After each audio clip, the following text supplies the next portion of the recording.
Hello there, folks. Wanted to do a top 5 favorite handguns so far.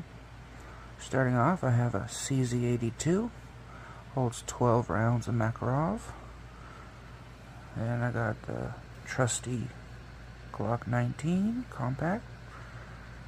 The premium threaded barrel, holds 15. Up next, I got a Beretta 92X, holds 18 rounds. Because freedom. I got my Ruger SP101 and 357. Oh, that's a fun one right there.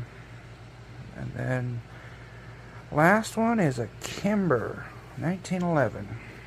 This little thing is a hand cannon, let me tell you. Shoots 45, and man, it's just, ooh.